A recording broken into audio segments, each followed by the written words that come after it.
मंत्रपाठ। ओम सहना भवतु सहनौ भुनक्तु सह वीर्यं करवावहै तेजस्विनावधीतमस्तु मा विद्विषावहै। ओम शांति शांति शांति। Welcome everybody. Today we'll start the first sutra, first adhyay, and then we'll follow the same pattern that we've been doing. Padacheda vibhakti samasa anuvritti artha udaharana and siddhi. I take I put special emphasis on these 8 because that is what prathama vritti is. So prathama avritti. So you're studying for the first time. So what you're trying to do is get the meanings, what are the vibhaktis, and how they are arranged, why, and you go through that for the first time. The second time you start cross questioning why it is like that, and why he didn't put this, why he put the sutra in that particular order, or in place, or why the words are put in such way. So those kind of mental exercise you do in the Dvitiya Vritti, and then you go through the Mahabhashyam, that you basically literally analyze the whole thing. And again, I haven't studied Mahabhashyam, but the hope is someday I will. And this is, like I mentioned earlier as well, this is more of a refresher for myself to see how much I understood the subject matter. Okay, having said that, last class we talked about Maheshwara Sutram. Let's say it one more time. A I Un Ril Rik E Ong I Ouch Haya Varat Lan Nyamangananam Jhabhai Ghada Dhash Jabagada Dash Khapha Chatha Tha Chatatav Kapai Shashasar Hal Iti Maheshwarani Sutrani. So in this Maheshwara Sutra, last time I explained how Panini cleverly made Pratyahara, and he uses this concept of Pratyahara later in the text as well, which will become clear in a couple of more lessons. So I briefly want to revisit this Pratyahara concept one more time, and then we'll go with the sutra. So in this Pratyahara, what we learned is, so when Panini says ach as a pratyahara, so what he does is he takes the first letter and he takes the last in the Maheshwara Sutra wherever he wants to put a stop, and then this is the term he uses. That means it includes the first letter adihi, antyena, so that's the end, and these two represents everything in between. So that's what it means, Adirantyena Saheta. So in a traditional Kaumudi way, what people do is you memorize the sutra saying Adirantyena Saheta, and then you memorize the Vritti as well. It's Antyena Sahita Adihi Madhyaganam cha Swasya cha Sangya Syat. But again, we are not going in this memorization route. I want to bring the let me open another document. Oh, let me see if I can quickly open it. And yeah,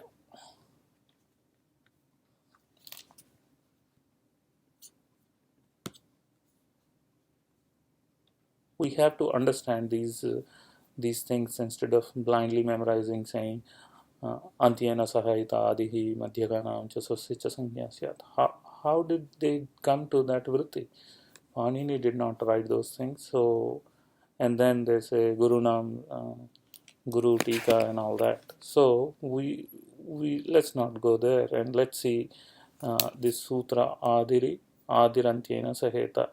In this Adirantyena Saheta, there is a Swam Rupam is Anuvritti coming into this sutra, Adirantyena Saheta.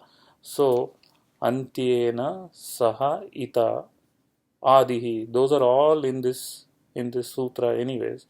Then Swam Rupam Anuvritti comes here. So Swam Rupam Swasya. So Swam Rupam, he is also what is the other people have said is Swasya. Cha means including its own Sangya Syat. Shabda Sangya. See, Sangya is coming there as well.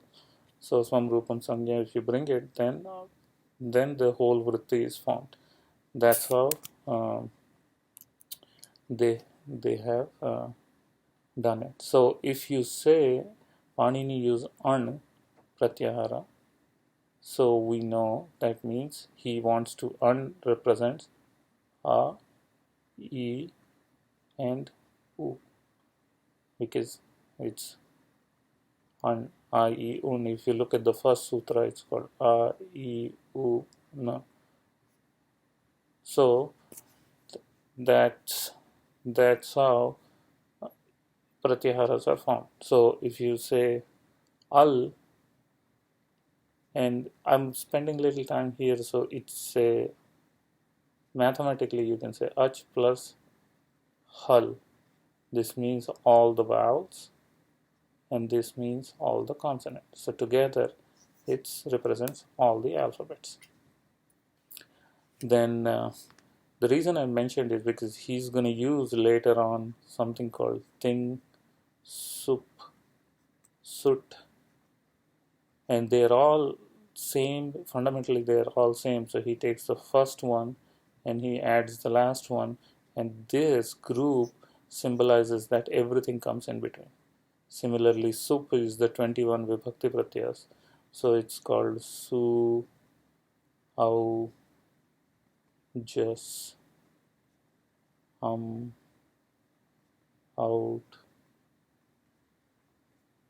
shas, etc. And the last one is sup. So he takes this first su and he takes the last pa and makes it sup equal to 21 vibhakti. So this scheme one should understand very clearly. I mean, revisit this, and if you have any questions, leave me a comment in the next class. Also, whenever the concepts come, I'll try to highlight it one more time. Okay, so we covered that one more time. So remember, a, e, un. So if he says an, it represents a, e, u. If he says ak, so he can make a, e, u, re. He can make the same way. He can make it ik, uk, and same ang, ong. Ang never uses anywhere. Eng is used. That means a and o, and ich is used, which is going to come in the very first sutra that we're going to study, and then so on. There is one exception that comes right around here. Ra. He makes the ra as a pratyahara, so that ra encapsulates this ra and la, and we'll cover it when it comes. I don't want to put too much information over there and overwhelm you. Okay, so now we are at the very first sutra, Vriddhiradaij. So some people do this vibhakti as Vriddhihi At Aich. Others say Vriddhihi Adaich. So either way it's fine, whichever one you want to do. So if you go here, see right here, I did the Vibhakti Padacheda on both ways. It's Vriddhi, Vriddhihi Adaich. Now here is another interesting question one can ask is Adaich, it seems like two words, right? So Adaichau, it should become, what happened to that au? So if you say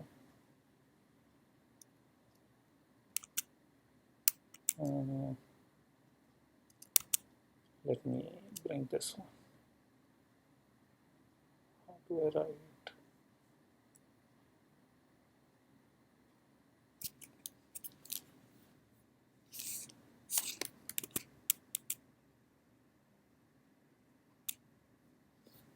No, I put right there. Okay. So so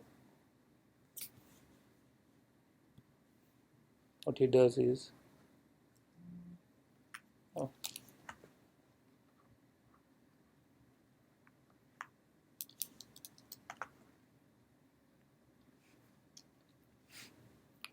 yeah. So Arth plus H. So technically it's a dual, so there should be a dual pratyaya represent dual. Au should come and it should become the chow. What happened to this au? That au, where did it go? So there is a sutra called Supam Suluk Purva Savarna Cheya Dadyaya Jalaha. So if you go back here, then the sutra is 7139. See, right there. So what it says is in Vedas, and I think if you click here, this one should get Chandasi. See, Chandasi is a word there. So this Chandasi word comes as an anuvritti into this sutra. Supam Suluk Purva Savarna Cheya Dadyaya Jala. So in this, it comes as an anuvritti. So what happens then? So in the Chandasi, Chandasi Vishaye, Chandasi means Veda. Chandasi Vishaye, Lopa happens. So see, Supam means Sup, and many others. See, Cheya, Dadyaya, Jalaha. There should be a look. Supam, Suluk. Uh, let's see, where is the look coming from? Chandasi, Papi Chandasi. Yep.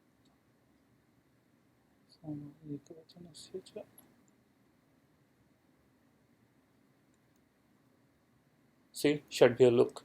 Look is coming from there. Anuvritti. And initially it may feel like why it is overwhelming, that where how do we know as a student that where the words are coming, and uh, how is this anuvritti is formed, how do we know all these things? So by doing this over and over and going back to uh, this text, uh, we will know uh, where the anuvrittis are, and it'll become more clear to you as we do these repetitions over and over. Then it'll become more and more clear to you that how the anuvrittis are coming. And another thing that you do is, if you say in chandasi, in chanda means in Veda, let's say with respect to that sutra, Supam Suluk Pura Savarnaya Cheya Dadyaya Jalaha, with respect to that sutra, if you think that in chandasi vishaye, sup, suluk, and you mention the other things, these things happen. These things, and you never say these things what? They appear, they disappear, they. So the sentence is not complete. And when you say chandasi vishay sup, sup what? That question is still pending, and the answer needs to come from somewhere. Then what you do is, if you know the Ashtadhyayi by heart, or if you have the book in front of you, you would start looking at saying, okay, what is the missing thing? And then the only thing that you find by going a couple of sutras up is, uh, okay, look, this is a look prakarana or something, and that's how you find the anuvrittis. Okay, now let's go back to our uh,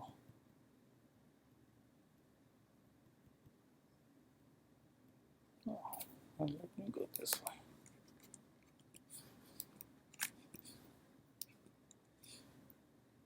Prithviraj. So Pam Suluk, we said that. So what happens is in Chandasi Vishaya, so this sup sometimes disappears in Vedas.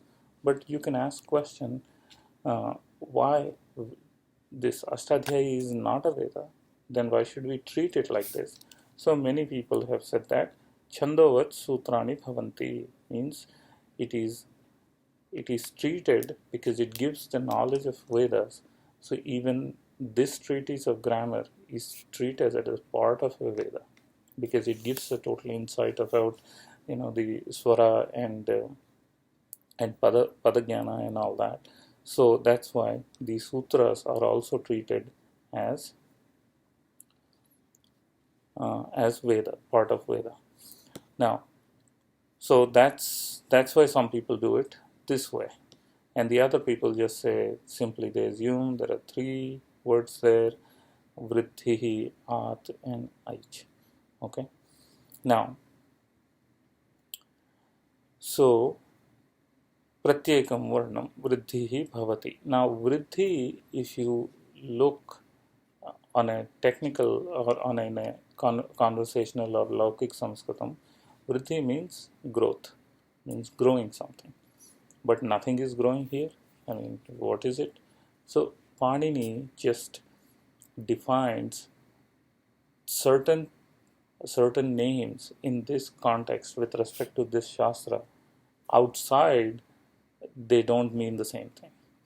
When if you say when it grows growth comes, you cannot simply say I u right there. I mean, if you're reading, let's say, Veda, and somewhere vriddhi comes, you cannot say, oh, this vriddhi means I e u. It's not like that. This a e u is equal to, or sorry, I mean a a au, uh, a I au. These are vriddhi. It is very pertinent to this shastra only.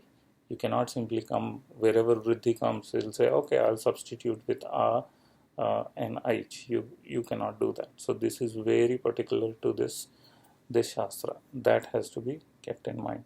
So a I au pratyekam varnam vriddhi syat means every single letter in this a I au, all of these, every single one of them is called vriddhi.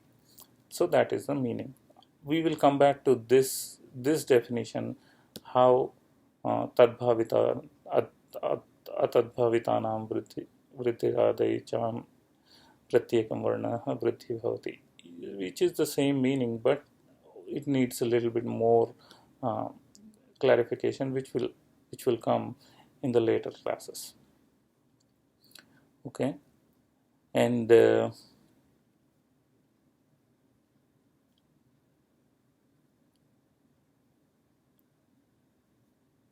okay, now where if a I o, that's what he meant to say vriddhi.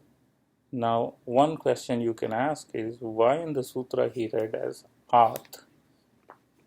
So if you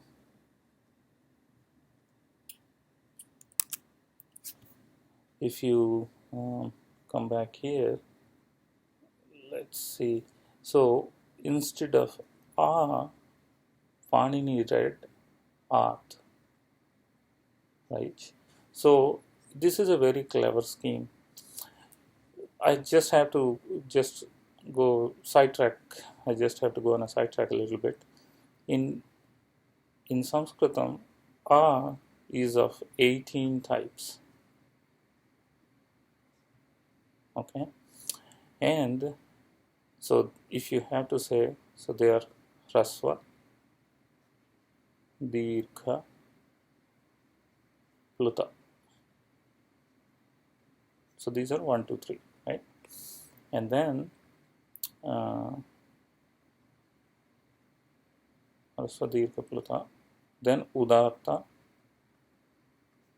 anudatta, and swarita. Okay, so if you have to write, so hrasva, dirgha, pluta you write as a, that's dirgha, and since the third is not there, so we just write number 3 next to it. And then udatta, and then Anudatta, and then Swarita. So you write as Swarita does not have any symbol, and then Anudatta has an underline, and Udatta, Uchchairudatta, Udatta has a straight line, and Samara is in between. So each one of them, so there is Anudatta this. So that makes it 3. That 1, 2, 3, and same way 1, 2, 3. So total are 9. And then you take the same thing, all the 9 of them, and you add Anunasika to it. So that means nasalized. Anunasika. So nasalized. So you have this and this and within that you have Udatta, and then sorry, this is Udatta, Anudatta, and Swarita does not have any symbol. So that makes it 9 plus 9 is equal to 18 types of A. Why I mentioned this 18 types of A is when Panini puts a takara, or we call it, see, this is another word you have to get used to it.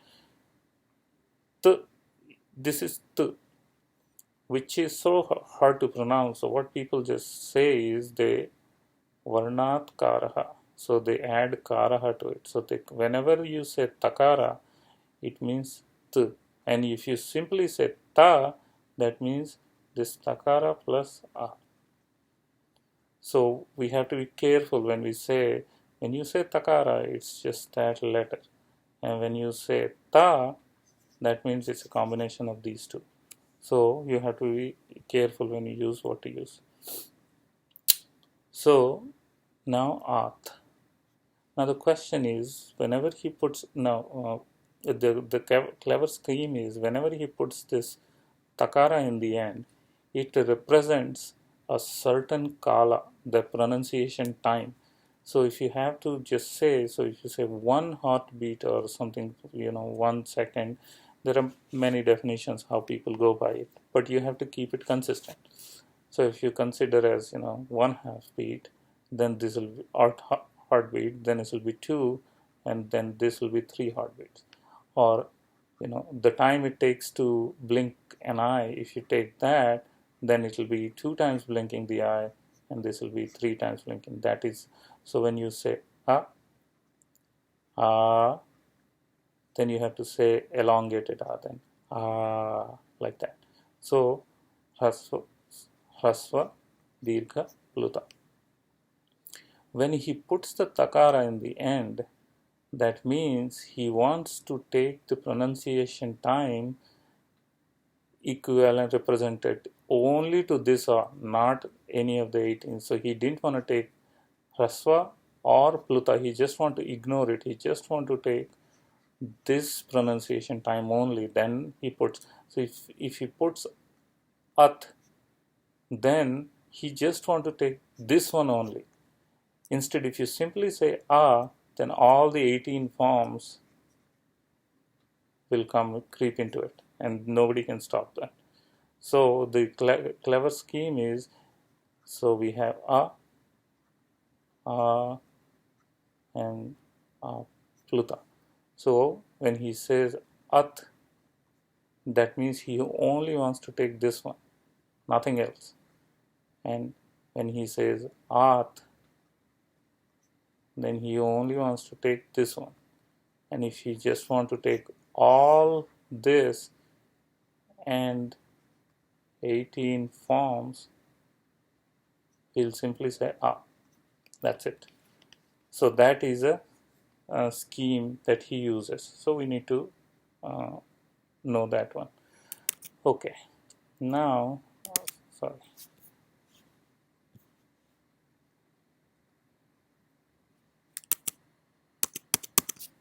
Okay, Prithviraj, we have seen that. So with that, now you can come back and say At, right? So I is already a, it's dirgha, um, and it does not. There is a, okay. So this takara, there is a sutra called Taparas Tatkalasya. It's in the first chapter only. If you go a little further down, there is a Taparas Tatkalasya Adirantyena. See, right there, Adirantyena Sahita, above that, there is a Taparas Tatkalasya. Tatkalasya means that time. That's the one he wants to denote. Uh, but when you say, oh, sorry, when you say all the 18 forms come. But when you say then there is no other basically. It does not denote any other form. So why did he put that ta there? It is unnecessary. That's the question. So if you look there, then what happens is he didn't put this tapara for he put it for aich. Otherwise, what happens is, uh,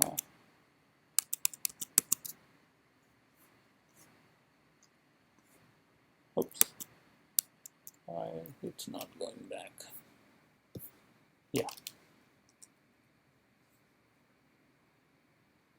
So otherwise, what happens is in the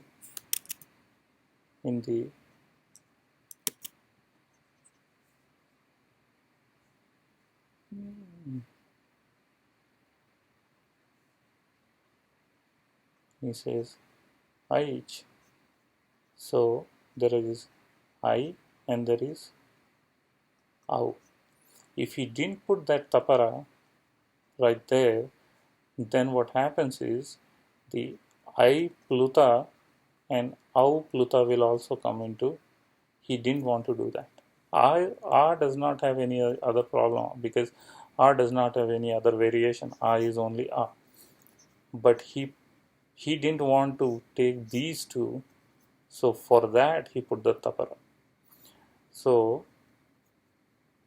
and so it is like, when you take a lamp, any lamp, and you put it in the middle, it's gonna do illuminate this side and this side. So that's how this thigh is understood here. So this tapara is actually for Aich, so that he doesn't get these pluta into the picture. So now we have A, I, and Au. These three he calls it as Vriddhi. And remember, this is only relevant in this book only. You cannot take Vriddhi word from here and outside. And the standard example that I like to quote is whenever you say mouse, right? Mouse does not mean a rodent in a computer book. If you're reading a computer related book, then if you read mouse, it does not mean a rodent that's running around the house. It is just it's basically an electronic device that you use to move the cursor around. And wherever else you read the mouse, there is, let's say, if you're reading about a medical journal where they have conducted some experiment on the mice, that does not mean that it's an optical device that moves the cursor. They gave some kind of a medicine and studied how it behaves. There it actually means a rodent. So just like that, each book has certain terminology that is relevant to only that book. So this vriddhi is such terminology. Now, if we go back to our, so we did the padacheda and then samasa. We didn't talk about the samasa vriddhiradech. What did I put there? Acha icha iti adaich iti iterator yogadvanda samasa. That's what it is. See?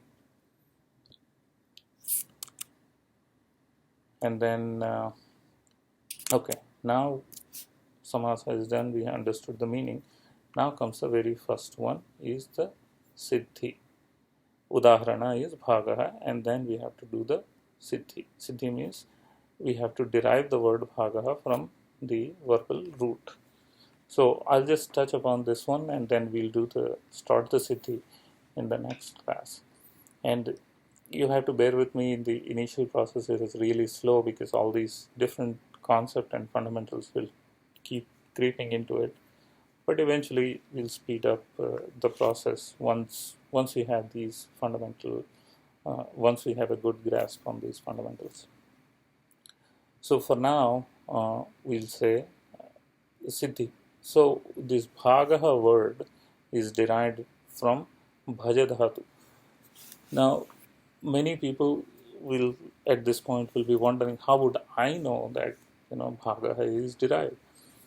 Well, if we do not have this table, or this whole knowledge of all the 2200 dhatus and what pratyas come, you just have to go by the teacher's word. Like my teacher taught me that bhagaha gets a ghai pratyaya and it becomes a bhaja dhatu plus a ghai pratyaya gives you a derivation of bhagaha. But once you get through enough information, then these things start making more sense to you. For now, you can just take it because it's not a memorization thing, but it's the way you have to understand. You initially, when the tables or something is taught in school, you can argue saying, okay, what is 6 times 12? So well, you can come back and say, well, how do I know that it means? Well, either there are two ways. You can either study all the pratyas and dhatus and come back to this, or you can simply say, okay, I'll take it, and then eventually when I learn more about it, it'll start making sense to me, and then you understand the bigger picture of how these things are put together. So this bhaja, and here I want to emphasize a little bit more on this dhatu arrangement. So bhaja sevayam, when seva is, oh, I need the pencil. So bhaja, some write as this, and or some write as with the anunasika. Bhaja sevaya. So now this bhaja, it means bha, akara, akara plus jakara plus akara. That's what this means, this one. And so you see there is a ach, means vowel. I said, remember, ach means it encapsulates all the pratyahara, because now, all the vowels in the pratyahara sutra. The reason I wanted you to digest this concept very clearly is, going forward, we will not talk about, say, means I, U, R, R, A, I, O, Ow. We won't be saying this all the time. And hal means all the hal, from ha to la. So this is the beginning class, so that's why I want to keep repeating it. So now this ach is there, right? Two achas. So so in the entire dhatu part of 2200 dhatus, you won't find a dhatu that does not have at least one ach. The first dhatu is bhu. Even bhu is bhakara plus ukara. So bhu sattaya, like that. So you won't find one ach. And if there is more than one ach, and if there is only one ach, let's say, in bhu, it cannot be an anduvandha. It won't get lopa. And I'll understand what does it mean by lopa, and I'll explain what does it mean by lopa and everything later. So this, so we can understand this as, instead of saying bhaja, Panini, he said is a bhaja. He just nasalized the a part on the end. What happens is this nasalized sound is right? It's a anunasika ach, because I told you just before when I explaining 18 types of anunasika ach, right? And since we consider this treatise is given by Panini as Upadesha, so we say in Upadesha there is an anunasika ach, right? So the whole treatise of Panini wrote 5 books is this Ashtadhyayi. Then he wrote Dhatu Patha. Then he wrote Gana Patha. Then Unadi Kosha. And then Linganashasana.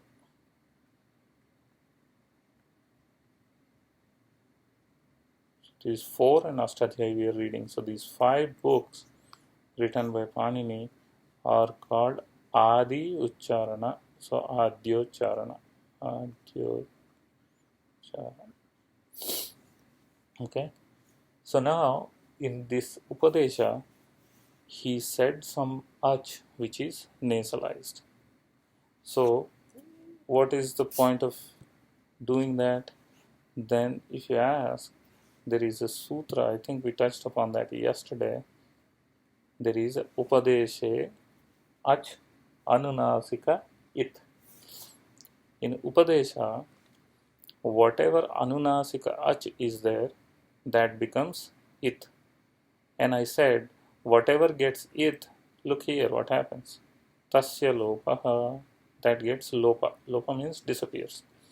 And we'll talk why, how do we know lopa means it disappears. Look here, in Upadeshe, the ach, anunasika ach, gets it sangya. He names it as it.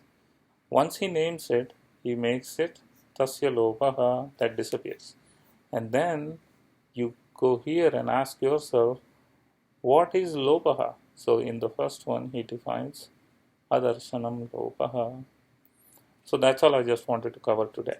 And then we will talk about it more uh, in the next class. So what happened is bha, ja. So we call it bha plus jakara plus, bha plus akara plus jakara plus akara. And this one gets lopa, tasya lopa. So this becomes bha plus a plus ja. So we reach for bhaja, and no, it became maja. So bhaja. So we came from there to here, and in this a book written by Pandit Brahmadatta Jigyasu in Saraltam Vidhi and even Ashtatya Prathama Vritti. In Saraltam Vidhi, he mentions it clearly. It's like, when you bring vegetable from store, you just don't throw it in the cooker and cook it. So you clean it. So same way, dhatu, you just don't take it from dhatu pata as it is and start applying. So first you have to see whatever needs to be peeled. You just wanna take all that off.